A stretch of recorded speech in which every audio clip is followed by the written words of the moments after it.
Well, you certainly made him look like an idiot. Yeah, like bitch.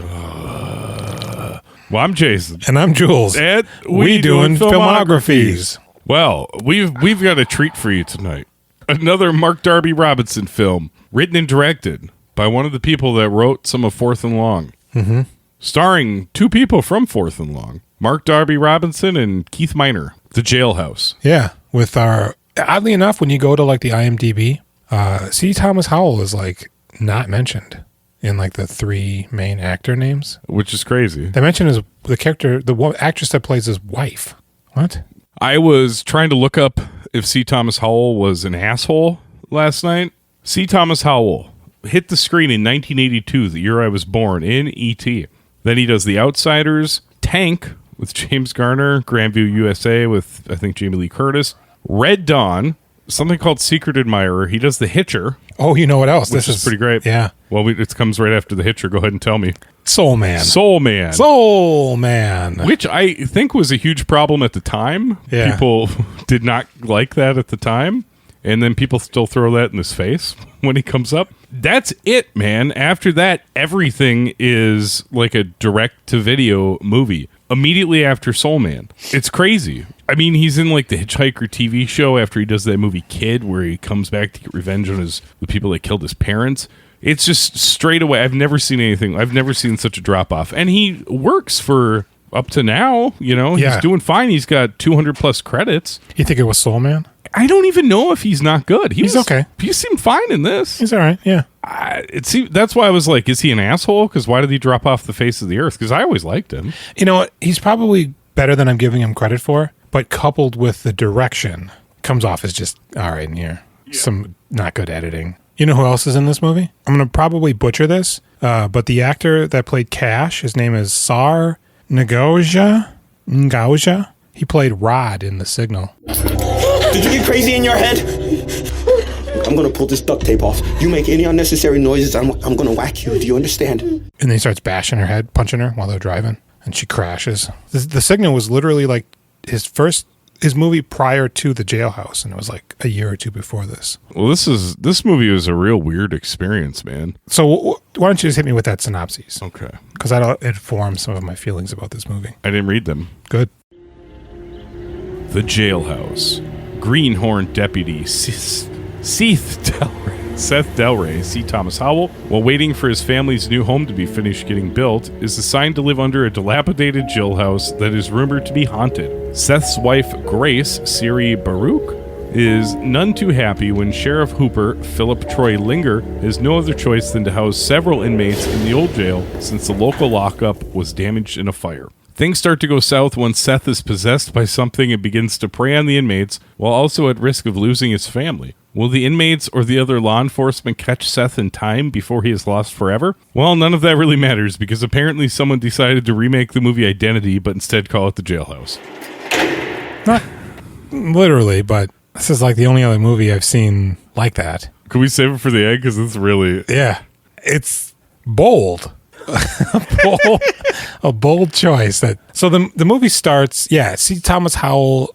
He's new in town. They don't really say where it is, I don't think. And he's living in the first floor. Even though the exterior of the jailhouse looks like the Alamo, with like a weird tin star on it. It looks nice. It's not bad. But the first floor is just like a house, and upstairs is a pretty busted up like jail. Like think of like Silent Hill in a jail. Right. So his kids, his son and daughter, they're mucking about, and they go in there, and the boy's trying to scare the girl. Pretending like he's getting strangled by a ghost. Yeah, he goes, this place is haunted, and if you go into that jail cell, you'll die. And he does it to prove her that he's a man. And she runs away, and see Thomas Howell's their dad. He comes up, and he goes, hey, what are you guys doing up here? Oh, Dad, I'm just, pulling her leg. And he goes, well, don't do that. Thought I told you guys upstairs was off limits. And then he finds either a deputy or a Sheriff Tin star covered in sawdust in the corner. Yep. That's apparently been there for 100 years? 100 years? Yeah, some shit like that.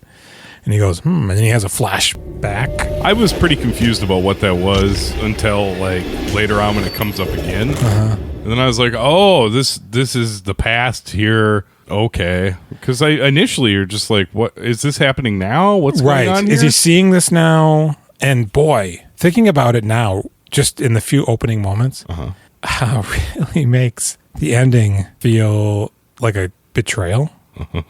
Because there's so many layers, if you think about what's happening here. Very nice.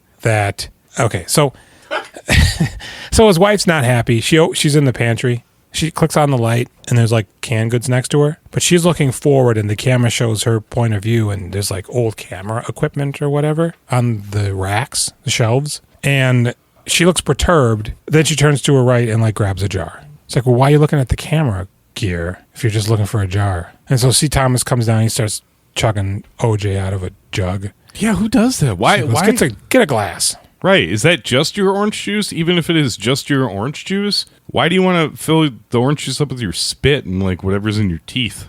And it's difficult to drink from a jug, as evidenced when we see him do it later. Yeah, because he pulls nothing off that jug. So she goes, I don't like this, Seth. Why the fuck are the inmates here, man? He goes, well, our house ain't ready yet, baby. And the sheriff, he says it'll be safe. And this is when they let us know. Maybe not actually specifically here, but at some point they do let us know that the jail is completely soundproof. Yeah, I didn't really notice that until they mentioned it at the end. Why? Mm-hmm. Why? I was hoping they wouldn't mention it at the end, but they did. Because you're living under it? I don't know why it would stop you from hearing them outside. I don't think you're actually supposed to live there with a family. No. I think that's probably for the people to work there and to, rest between shifts. Yeah, right. It's like a firehouse. You don't just go sit up in a chair in that cell area. That's Firemen not how it works. Have homes, apartments outside of the firehouse. When you're on duty, you live there like a lighthouse, like the lighthouse. Yes. Car, we got crabs, matey, or whatever. Don't look into the light. I fucked a mermaid. I caught you jacking it. Real good. If I had a steak, I would fuck it. You don't like me cooking? And so she's already like, I'm not cool about it.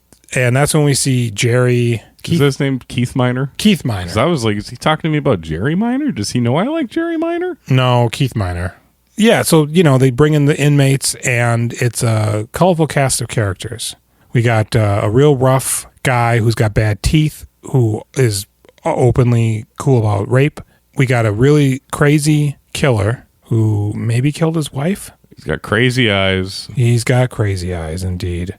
We got a lady who was caught up in some drug thing. It's her boyfriend's stuff, but she got put away for it. What kind of seems like the main character who got a bad rap, and he's just waiting to get out. I mean, it seemed like they were implying that he was drinking and driving, but no. No, what was it? I don't think they ever tell us, because they set it up to look like he's drinking and driving, but really he just walks across the street at the end. I think that's what he says happens to Maddie. Yeah, drinking and driving or something. Yeah, she goes, you got in jail for a DUI? And he goes, well, I had some prior stuff, so they hit me with a high bond, and it's the weekend, and I don't have the money or whatever. Mark Darby Robinson. God, I just watched a video with Darby Allin. Pablo. Who doesn't seem like a Pablo. No, he was cutting bad checks. And Cash, who I don't know what he did. I don't know what he did either. He seems like a regular guy. He does. He works out a lot. He seems religious. So they're all there. And the crazy guy's in his own cell somewhere else. The rapist is in a cell. The girl is in why would they put a woman in there regardless? Right. She's in her own cell like the rapist. And then in the big cell is the main guy, Mark, and Cash. Mm-hmm. And Mark's sleeping on the floor. So apparently there's only 2 beds.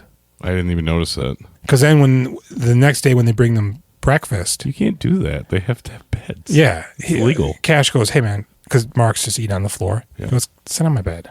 I was wondering why I invited him up. Because he doesn't have anywhere to be. Yeah. And the toilet is right there, too. Yeah. We only see Mark use it. And it's real disgusting. No, Pablo, come on, man. You gotta go. You couldn't wait 5 minutes? 5 minutes? You take a dump like this? That's like 5 years, dude. But theoretically, everybody does. And the woman does. They don't let her go downstairs. So, all of a sudden, see Thomas Howell, he's in the living room and he looks up and he hears something. No, I think the deputy gets called away on a 1084. He goes, get out of here. Is this already happening? He's already out of there? Pretty sure. Because C. Thomas is looking at him peel out, and he sees his family on the lawn, and then he looks up. because he thinks he hears something or And his whatever. eyes go black. No, he looks up and he sees a painting. Isn't that down a hallway? Well, that's on the wall, but if there's one on the ceiling at first. What? He looks up and then he looks down and then he looks back up and it's gone. And then I think that's when his eyes go black. Yeah. And you're like, oh, okay, he's So vampire? possessed now or something? Werewolf? Yeah. He's a daywalker? What's going on I here? think so. And so now he's bad. Yeah. And It was real fast, man. So originally what happened back in the day was there was like a race fight. And then when the sheriff or the deputy came in, who they say was a bad guy. Yeah. We don't ever really see that. This is when you see it. Jumped. No, he grabs the black guy Yeah. and puts his arms behind his back and like tells them to hit the N-word. And they're like, nope, and they kill the guard instead. Right. So that's what I mean. They don't ever show him being a bad guy. You're cool with that? You like that move? All right. Classic. It's pretty. I was like, oh man, a pretty low budget movie throwing around the N word. Oh, all right, not the only guys. No. And then, Or maybe it is the only but time. then they beat him to death. So there's that. Yeah, they beat the sheriff and escape. I feel like they say at least one of the real bad words. I think that he might call Cash the N word later. See Thomas. Yeah. That's what I was struggling with remembering because I'm like, did he go that hard or not? I kind of feel like it. Kind of feel like it, yeah. So he's downstairs and he's hearing the riot of 1906. But did you look it up? Is it 1906? Did it say it on the screen? I'm pretty sure that I saw that somewhere.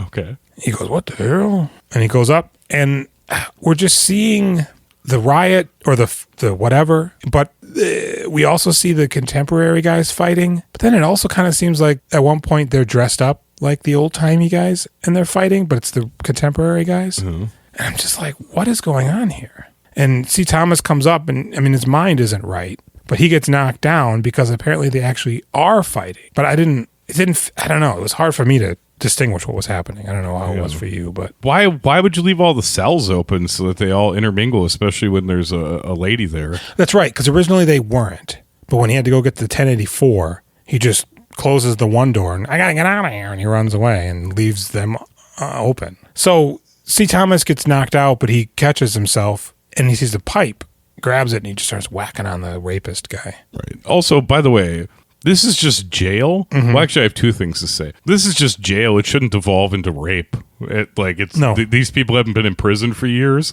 No, They just got there. that's the crazy thing. So the crazy guy, I mean, it seems like he's certified. He's been doing hard time or whatever. They're there because there was some sort of a fire damage at their lockup, which is where you would land before your trial date and sentenced to county or whatever. Yeah, I mean, you still don't want to have it be mixed genders because No, that's a God, recipe no. for disaster, but these should not be feral monsters. Number two, the riot of 19, what'd you say, 06? 06, I think, yeah. It's not a big jail. Can you even call it a riot? Even if they have God, no. we got 8 people fighting. It was the fight of 1906. Yeah. So he's bad now, C. Thomas, and he's got his pipe. And, I mean, effectively, the guy who's got the DWI, he's like, I got to get out of here, and he's bonding with Maddie, and it seems like a burgeoning romance. Wow, your luck is as good as mine. Should get Deputy Clayton down there to buy us a couple of lotto tickets. What do you think? He's the worst actor in this, right? By far. Yeah, he's not great.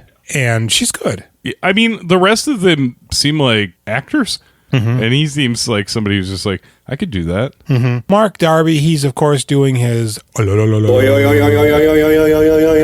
fake Tai Chi. I mean, he's just doing the Mark Darby show right here. Yeah. It's fine. Yeah. It's unnecessary, I guess, in the scheme of things, but it's not the end of the world. So the sheriff keeps checking on C. Thomas, and C. Thomas is just spiraling, He slaps his son in the face. Yeah, it's upsetting. Because he goes, hey, Dad, you're not eating your chicken. I made it with Mom. And he goes, can I be excused? And he just gets up and whoosh. But Dad, I have a project. Yeah. And then he says, more for me after everybody leaves. And it's like, but you weren't eating your chicken before. Exactly. And now Thank you. You're stealing all the chicken? And then he starts cutting it with a knife and bread and fork and bread knife. Yeah. It's chicken. You eat it with your fucking hand. What's going on here? You're from the South. He's real mean to that family. He's real mean. I was glad they escaped before he killed them because I'm sure that was coming. Yeah, and literally the next morning, the wife in her khakis, she goes, hey, we're leaving. He goes, what? Why? She goes, well, your son's got a shiner. Yeah, we put a little makeup on him, so he's bruised. I mean, that hit did not look nice. No, God, It was no. a full hand covering that face. Whack. Yep. And then when he's about to walk out, Thomas goes, son. He turns around. Yeah, Dad. And he just goes, Shame. yeah. Shame. But still. the little girl gives him a hug. You could bring yourself to say, boy, I'm sorry. I fucked up. I got a ghost in my head. Mm-hmm. I was going to start hating you anyways, but it happened a little earlier because I got this ghost in my head. Ghost jump-started it, but it's coming. Yep. Right before they leave, he does kill the rapist.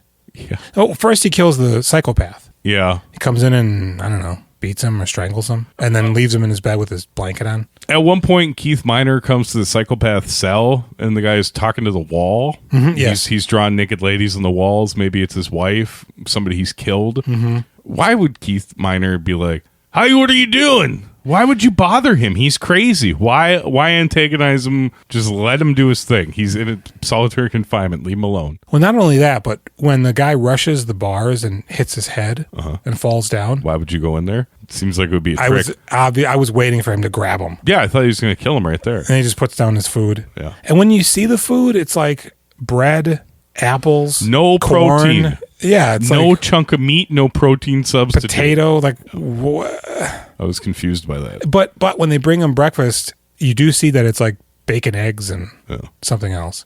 But man, that other meal would not fly. No. They don't let you do that. And when she's eating her apple, it's like brown. So he's dead. Nobody knows. Then he sneaks in and he chokes the rapist through the bars. But Mark Darby sees him. Yeah, and he's just kind of crying by the pillar. Yeah, it's a really good shot where it's like a forced perspective. Yeah. Where Mark's in the forefront and he's in the back dragging him out. Mm-hmm. And Mark's just looking like, and he goes, "Don't you say nothing, Yeah. you old son of a bitch." That's scary, dude. This is actually a relatively bad situation. It's scary. Yeah, because Mark's not a hardened criminal. No, none. I mean, well, okay. I guess the crazy guy and Possibly the the rapist. rapist. The rapist might just be a psycho asshole. We don't know why he's there, right? Yeah. He could have rape tendencies, but he's just jaywalked. Yeah. You know? So, yeah, Mark's in a bad spot now. So, C. Thomas just puts the rapist in the basement. He just tosses him right down there. And so then, but he puts him under a blanket. But then when his wife is leaving him, a dog runs up to the door and starts. Is this his dog, right? Or no? It's his Some A neighborhood dog. dog, yeah. And Neighborhood dog? Well, I guess they are in the city, right? Town, not city. He's distracted and she's like, "Honey, did you hear me?" And he goes, "What?" She goes, "Never mind." Gets out of there. I'm Out of here. I'm out of here. And he goes, "Get the fuck out of here, dog." Actually, I think, did I write it down? I don't think I did. He walks up to him and he goes, "Shoo, scat, scat." And he's like super psychotic. I'm like, what is this, Red Shoe Diaries? Yeah. You know? So he eventually must move the crazy guy because he gets main guy, Maddie, and Cash to go paint the walls Yeah. of the naked women. Oh, that's the room they put him in to paint? I mean, Yeah. it makes sense. Okay. Yeah. Earlier or somewhere around here, perhaps later, C. Thomas does walk into the house and there's a tracking shot. And that's when you see two more paintings on the wall. I think one is specifically like the dog that he shoot away. He's in the painting and like a little boy. What does this mean? I don't know, because none of this seems to really be relevant. I thought the jail was bad because of something that happened there. The riot, but that guy's an asshole. So, But is it possible that whatever these paintings are what caused the uprising, the civil unrest I don't think unrest in the 1906 altercation? I mean, I suppose that could happen in this movie. Because But what the fuck are they doing there otherwise? Why are we seeing these paintings that apparently don't exist? they're haunted now. And not only that, okay, so Maybe it's like Voldemort. He's the bad guard from 1906. Mm-hmm. His soul is broken apart into several of these imaginary paintings.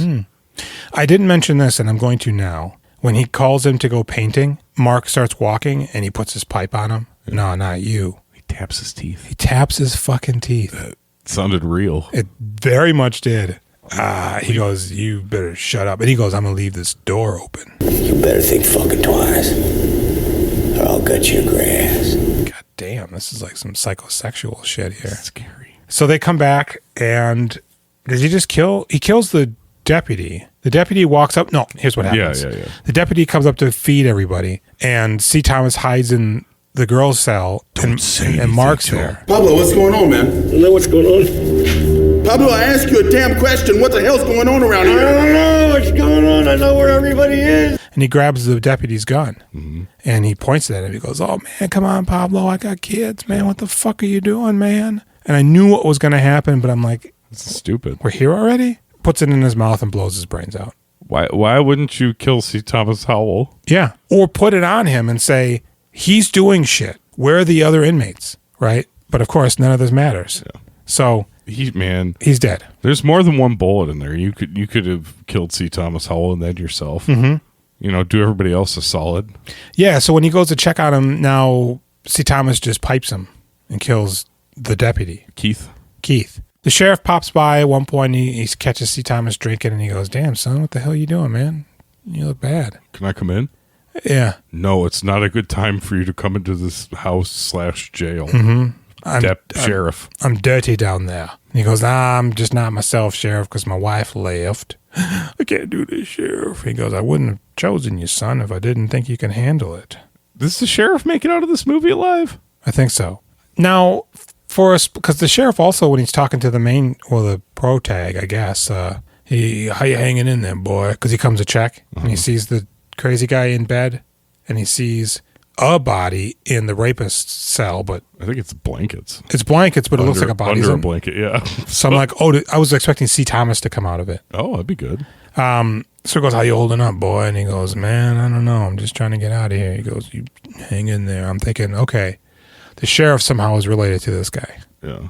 And then the way he keeps talking to C. Thomas, I'm thinking, okay, he's in on something and he's setting him up to be his successor or absorb the bad spirits to rid I don't know. Okay. None of that's the case.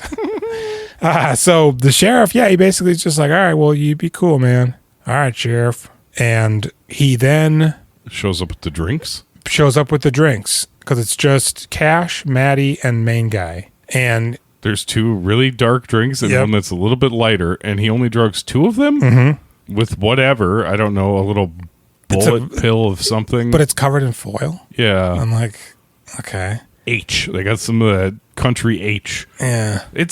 They seem like they're deep in the country. Well, I guess this is somewhere in North Carolina. Well, I mean, it seems like, I don't know, maybe like a Hinckley or something. Are we cool when we say H? Are people like, yeah, those guys are with it? These guys know. Yeah. They do it. Yeah. They got problems. All the time. So, yeah, he gives them drinks. The Cash is like, what is this, red punch? I don't drink that. And C. Thomas pours it out. Odd. And he looks it doesn't look red at all. Well, and what the hell's his problem with red punch? His body's a temple. He's not drinking that shit. Because they even go later, you think we were drugged? Yeah. Yeah, why would he have given him red punch? I'm like, what the fuck is wrong with red punch? Oh, it should have been purple stuff. Well, I mean, they're idiots for drinking. The mean guy shows up with Dixie cups of a drink he wants you to drink. And what do you think that is? You got no food. Like flat Pepsi? I mean, I thought it looked like coffee. Coffee, yeah. Exactly. And he just shows up out of nowhere. Apparently, you probably have not been fed in a while. Right. And everybody's missing, making bail. Why would you drink it? Why? Clearly, what you need to start doing is banding together and killing him? Yes. He doesn't apparently have ghost powers where he's really strong. No, he just got a pipe. He's C. Thomas Howell. And so they're unconscious, Maddie and whatever. And Cash is just like, oh, shit. And C. Thomas starts piping the banister as he comes up. And Cash is praying. And C. Thomas comes in a different door than he normally does, and he doesn't see where Cash is. This is sad. And I'm thinking, okay, moments before when he's talking to Darby, he's holding a pencil. Yeah, I was really shocked that he had a pencil in the jail cell. You get a drop on C. Thomas. Right in the eye, right in the throat. Because he punches him once, but he gets piped. Right in the throat, exactly. Yeah. Right underneath it. Or the eye, and you could just really just keep pushing it until it gets brain. I mean, the throat's not going to kill him, but if you can get it in there, it might, right? And then you fucking start dropping bows on him. Oh. Like Ludacris, dropping bows. Is that from a song? A call Dropping Bows by one Luda, Chris Bridges. Is that the one where he's got the crows in different area codes? No, that's Hose. Crows. That too. So Cash is dead. He pipes him. Sounds like you're talking about him fucking him when you say pipes him. He beats him with a pipe. Lays that pipe. And he does lay it quite heavily upon him. And does it make you sweaty? And so now they wake up And they're like, what the hell? And he goes, I think we are drugged. And she goes, I'm thinking that too. It's like, yes, obviously. You idiot. So then C. Thomas comes in and he grabs her and he goes, come with me. Takes her downstairs and she goes, what, are you going to have your way with me now? No. No, I want you to make me breakfast. I'm hungry. Here's eggs. And he's putting the lard in the pan. It's like, dude, you've already done the legwork. Why don't you just make yourself breakfast? Yeah. It's eggs and bacon. So, like an idiot, she grabs a big-ass knife, cuts him in the arm, and runs away. Yeah. Isn't that what you do? She runs away. Don't stab him through the arm. Just give him a little slash. Yeah. And runs outside. He's probably going to bleed to death from that little slash you slash. Makes it out 5 feet, stops, and just starts screaming her head off. Yeah. You know what I would have done? Stabbed him to death. That, and if not that, as soon as I got outside, I would have started taking off my clothes, and I'd run down the street butt naked. And then people would be like, what's going on? And I'd be like, he's trying to rape me. Yeah. And they'd be like, oh, poo-poo on that. We don't like that. Nope. I don't like that shit. She's a criminal. Fuck you, rape. Yeah. I did it? You did it. I don't like that. I don't like that shit. What's funny is he's eating a banana, and he just grabs her, pulls her into the murder chamber, but we don't see him murder her, but he is cut. Mark's down there, and the rapist is down there. He pulls her down there, but we don't see what happens to her. And he goes up to see the main guy now, and he's just bloody. And it's showdown. There was briefly, earlier in the film, very early, you see him come out of a bar with his girlfriend. That's why I thought it was a drunk driving thing. And it's like the same shot, but layered twice on top of, there's 3 going on. One's black and white, and they're sort of like swishing around. I'm making hand gestures that people can't hear or see. Mm-hmm. And now he's fighting C. Thomas, and he pipes him. And then he looks, and it's a woman, his woman. Some blonde lady. He goes, what the hell? Darla, I was banging on you with this pipe, and you're dead. But there's no pipe, and his hands, we see his hands quite clearly, and they're not covered in blood. But her face is pretty beat. And he goes, what the hell's going on? And then, flashback. The crazy guy. He's a bartender. Yeah. And behind him for way too long and commanding way too much attention is Mark Darby Robinson doing a little dance back of the scene for like 5 minutes. And in comes Cash, who's now a heavily accented mover. Could you sign here for me, please? Sure. Your things will be in Toronto before you get there. And he goes, oh, great. Here's tips for your men. Oh, I'm sure they will appreciate that quite promptly. And the rapist is a friend of his. Maddie's his girlfriend, but she gives the main guy a look that suggests they had an affair. And maybe she's not into it anymore because she doesn't look happy about it, really. She looks back at him like, I got to go with this guy, and you're leaving. Yeah. And they're leaving. And he goes, I can't wait to spend the rest of my life with you. Oh, and he bumps into C. Thomas Howell. Easy, Turbo. Wait, can I get a drink before I kick someone's goddamn ass? His wife's like, oh, you're the worst. C. Thomas Howell's bony. Yeah, he is. I wouldn't. I He's mean, very gaunt. You know who he looks like? The ShamWow guy. You know who else he looks like? Johnny Knoxville. Oh, sure. So yeah, it's a total switcheroo. He's in this jail because he got drunk with his girlfriend, and walking home, he goes, hey, there's that old jail. Let's go in there. She goes, I hear it's haunted. And he goes, don't be a biddy. We're getting in there. And went into a jail cell. They don't show it. They don't show anything about that. They just are outside, and then he's trapped in there forever. Because he's screaming, but you can't hear him. So whatever is doing this, it decides to concoct an elaborate illusion within his brain using people both that he knew, but also only met slightly in passing. And in one instance, gives him a completely different non-accented voice. Tricks him into thinking he's been in this jail and had a life prior to this that was completely different from the jail, but is in this jail for several days. Kills a man, but it's really him. Like, what's happening?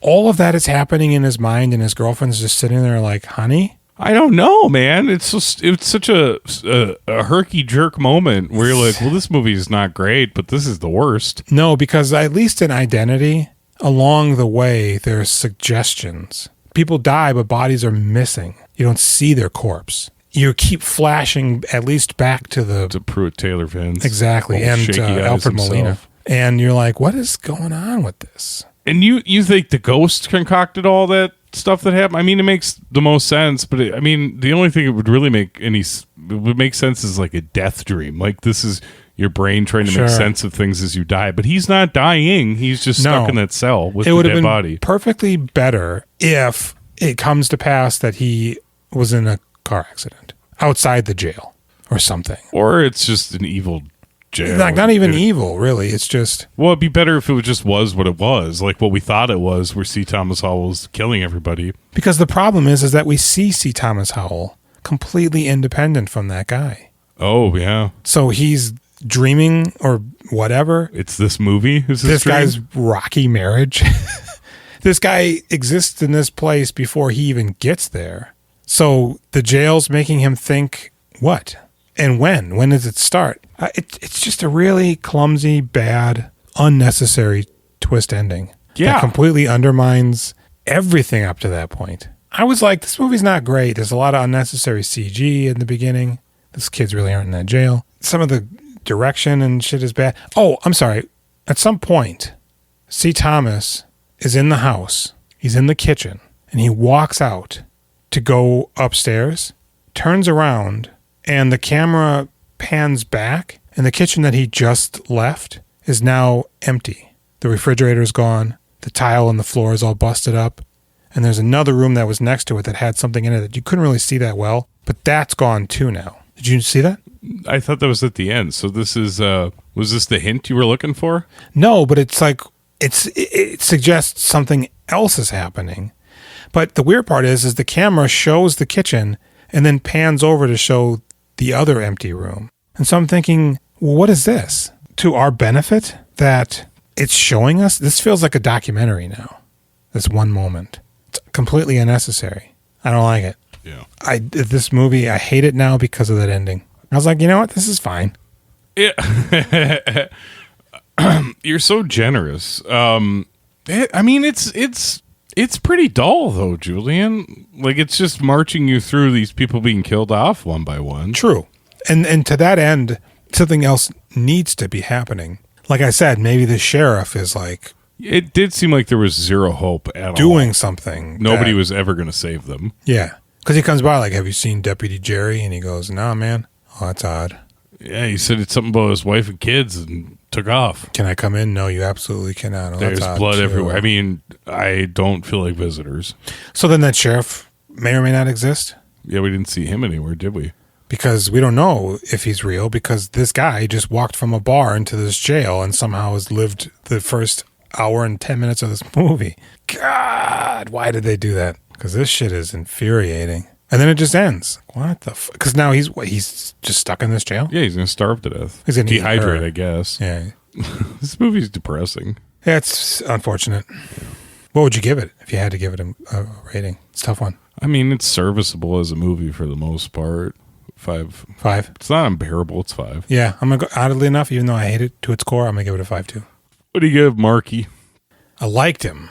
It's a bright spot in this movie. He's a little too off the leash, though. He is. The thing is I don't know if it's Keith Miner encouraging it, because he would have to be him and the director, I guess, having worked with him. They're just going, yeah, man, go to the well. We need that Mark. Do all your shit, man. We need that MDR shit that you're so famous for. When he's dumping, and it's so disgusting, when Cash says to him, oh my God, why does it smell like that? We're all eating the same food. Mm-hmm. That was pretty funny. When he goes, you couldn't wait 5 minutes? We're just about to eat, you fucker. I'm going to give him, you know what? I'm going to give him a 7. Really?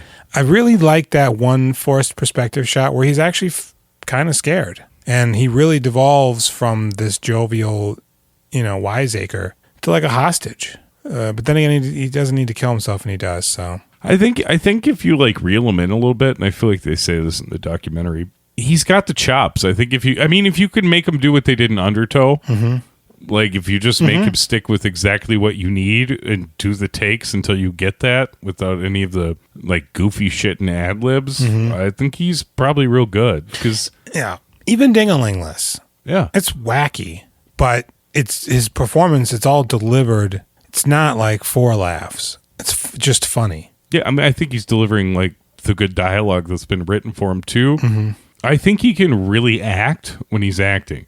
I think people are encouraging him to be goofy, and it's like mildly amusing, but I don't think that's what's special about him. I think it's when he locks in and really delivers it, because he seemed like, in the first 3 things I saw him in, it's like, well, he's 3 very different characters. And then the middle one is the one where it's really like, what the fuck? He's in this thing undertow for 30 seconds, and you're just like, what the fuck? This guy is something.